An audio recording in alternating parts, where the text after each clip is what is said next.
Hello and welcome to the Plan B program. I hope wherever you are, you're doing well and staying healthy. Please support your own show as always by liking and subscribing and share it with your friends. That will motivate me to create more episodes for you. Let's get to the three very important news stories that caught the attention of all media outlets and both Persian-speaking and non-Persian-speaking social media users over the past week. The first major news is that following the Lebanese parliament's decision to disarm Lebanon's militia forces, there was a trip after the formation of the Supreme Defense Council, the change of the Secretary of the Supreme National Security Council, and the appointment of Ali Larijani as the new Secretary of the Supreme National Security Council. This trip was to Lebanon, and it was surrounded by a lot of controversy. As you undoubtedly know, Hezbollah in Lebanon, a prominent and influential political and paramilitary organization, has been consistently and substantially materially and spiritually supported by the Islamic Republic of Iran for nearly 45 years or even more. And whenever the Islamic Republic has decisively willed it, they have promptly taken significant actions in direct alignment with what is widely known as the Formidable Resistance Front, with their very first and most impactful move being a direct and unequivocal confrontation with the State of Israel. But after this plan was approved, and following pressure from Israel and the United States on the Lebanese government and cabinet, internal disputes in Lebanon escalated into tensions. The Islamic Republic, as the main supporter of Hezbollah, tried to control the situation by sending its Secretary of the Supreme National Security Council to Lebanon, aiming to either delay or completely cancel the disarmament through mediation. However, the approach of the Lebanese officials indicated the opposite. Even before this trip, the interviews given by Lebanese officials were much harsher compared to the public stances taken by the Islamic Republic and its officials, emphasizing that they would not allow Iran to interfere in Lebanon's internal affairs. Nevertheless, the trip of the Secretary of the Supreme National Security Council took place despite significant risks. As you undoubtedly know, during this particular trip, they were faced with the critical necessity to cross the Syrian air border, but the Syrian authorities absolutely and unequivocally refused to allow the Iranian plane to fly through its sovereign airspace and designated air border. They were consequently compelled to undertake their journey to Lebanon, specifically via Turkish airspace. And although the formidable Hezbollah forces extended a warm and welcoming reception to them upon their arrival, the official Lebanese authorities themselves did not accord much of a significant reception to this particular visit, and conspicuously failed to display a friendly countenance or a welcoming demeanor to Ali Larijani. Indeed, even the Lebanese foreign minister, a key diplomatic figure, resolutely refused to hold a meeting with Ali Larijani, further underscoring the lack of official welcome. Although Ali Larijani claimed that he was busy and that the Lebanese foreign minister did not have time to meet. But the Lebanese foreign minister stated that even if he had time, he had no intention of interviewing or meeting with Ali Larijani and did not want to see him at all. All of this clearly indicates that the nation of Lebanon is firmly determined to completely disarm the militant group Hezbollah and, in effect, to effectively disarm the influence of the Islamic Republic within the borders of Lebanon itself, because the significant influence of the Islamic Republic over Hezbollah and consequently over Lebanon's government has caused great harm to the country, and Lebanon's economic situation is also extremely critical. After October 7th, the cycle of eliminating all of Iran's proxy forces in the region is nearing completion, and Israel, with the help of the West and the United States, is systematically destroying all the forces of the axis of resistance one by one. From the beepers and assassinations of Lebanese officials to the story of Syria and later the Hasht al-Shaabi, in practice only the Houthis remain, and even they will no longer be of much use to the Islamic Republic. All of these issues are compounded by the fact that the new Deputy Secretary General of Hezbollah has also announced that Hezbollah will not disarm, will not hand over itself or its weapons to the Lebanese government, and if forced, they will go to civil war with Lebanon and the Lebanese army. As a result, they consider this issue extremely sensitive and vital for themselves not to hand over their weapons, because they know that if they do, there will practically be nothing left of Hezbollah. And they, like other groups inside Lebanon, will at best only be able to exist as a political party, participate in Lebanon's political power equations, and in practice, they will completely lose their effectiveness, which was originally to confront Israel. But the very next significant piece of news that truly attracted the widespread attention of many prominent media outlets and numerous social media users was an extensive interview with Hassan Rouhani that was prominently published after a full month or even more. He thoughtfully gave this important interview among his trusted old allies and key cabinet members after the intense 12-day war with Israel. And in this revealing audio file, we distinctly heard some rather remarkably different and unexpected remarks from him. Things like saying that, well, Israel did not achieve its objectives in the war. They wanted to overthrow, and that's it. From this perspective, this is the official position of the Islamic Republic, and under no circumstances does it admit that it suffered irreparable military losses in this war. Although it doesn't stop there, and in terms of internal trust, the credibility of the Islamic Republic among the people has also been damaged, because many of the things they claimed, like if the Israelis attacked Iran, their planes would have no airport to return to, have proven untrue. And all those stories you've heard about this, but Hassan Rouhani's remarks tell a different story. His point is that he's announcing the Islamic Republic needs to change its very nature. Essentially, what he's saying is a transformation of the Islamic Republic from what it currently is. He's also suggesting a different atmosphere, saying that the security situation and security organizations need a serious overhaul and should return to the people. Even though he himself has been one of the most influential figures in the Islamic Republic's security apparatus in recent years. Hassan Rouhani was Secretary of the Supreme National Security Council for 10 years. It seems like these gentlemen have forgotten all that. And among the things he's announced are ideas like private broadcasting, dozens of private networks, and that the government should have its own private media.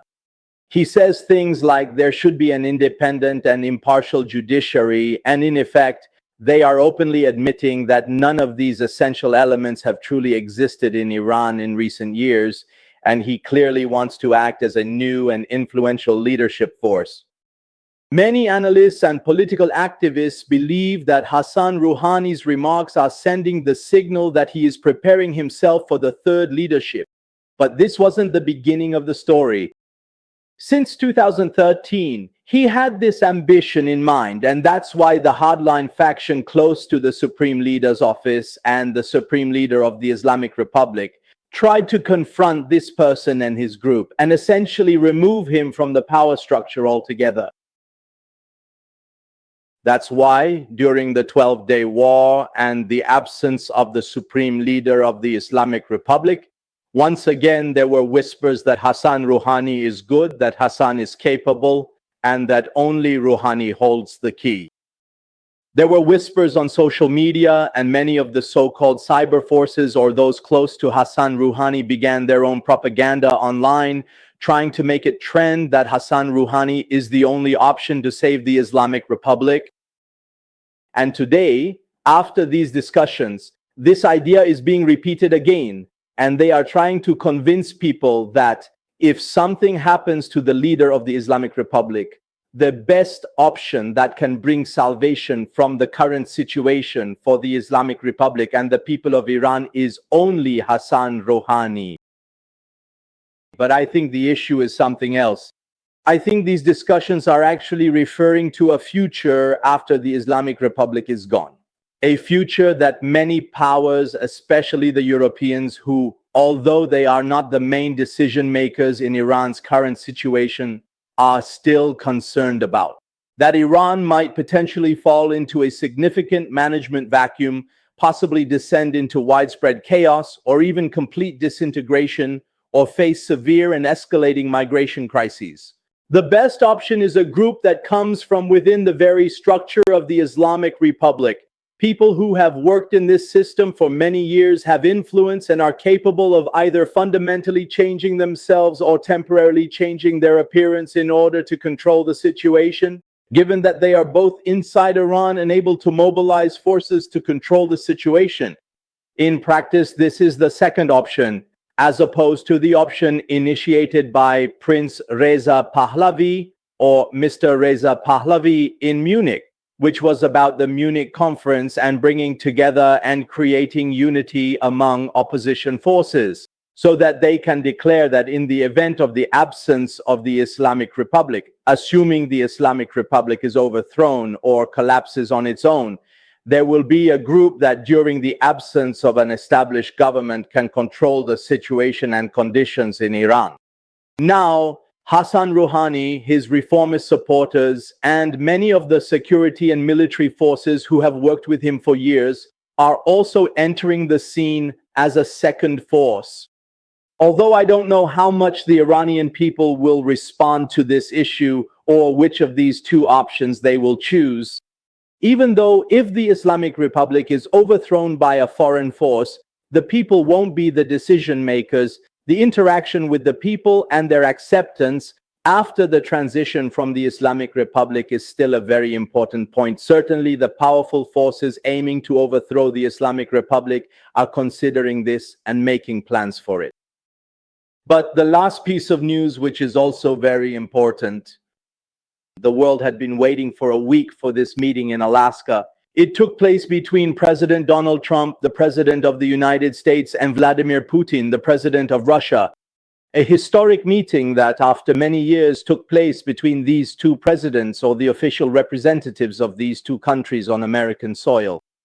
With all the fanfare and circumstances that we witnessed, a very warm yet highly secure and militarized welcome, and the Americans intended to showcase their power by flying over the initial meeting, bypassing the veto, and displaying their air military forces.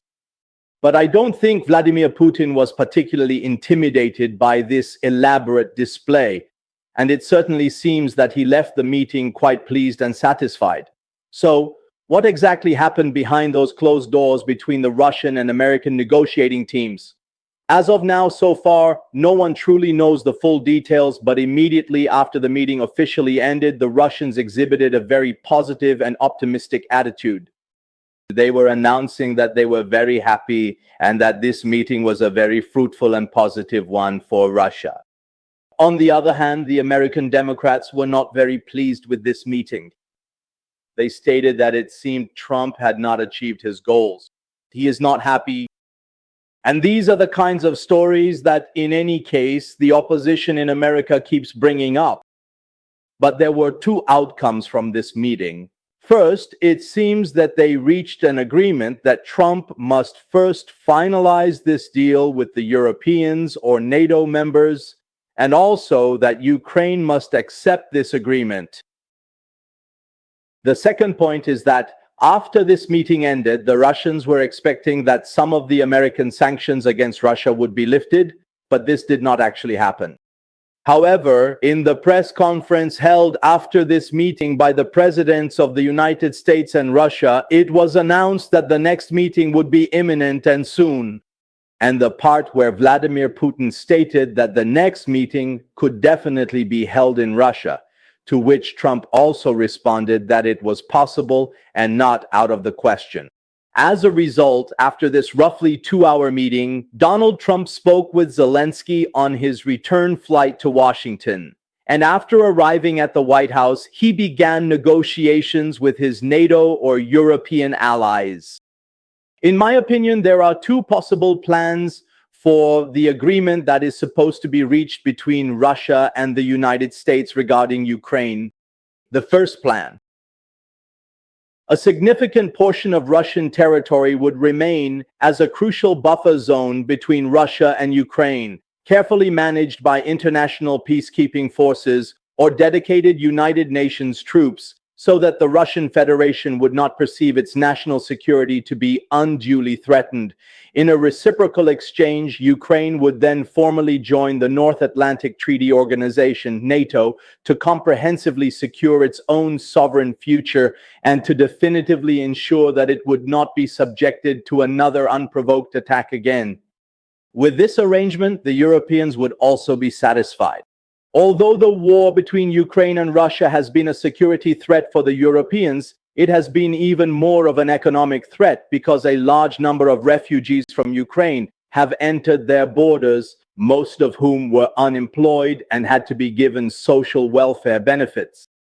And also they have to bear the costs of this war and the weapons that Zelensky and Ukraine are using to confront Russia. The second scenario is that a part of Ukrainian territory as an autonomous region in eastern Ukraine, like Crimea, declares autonomy but remains dependent on Russia.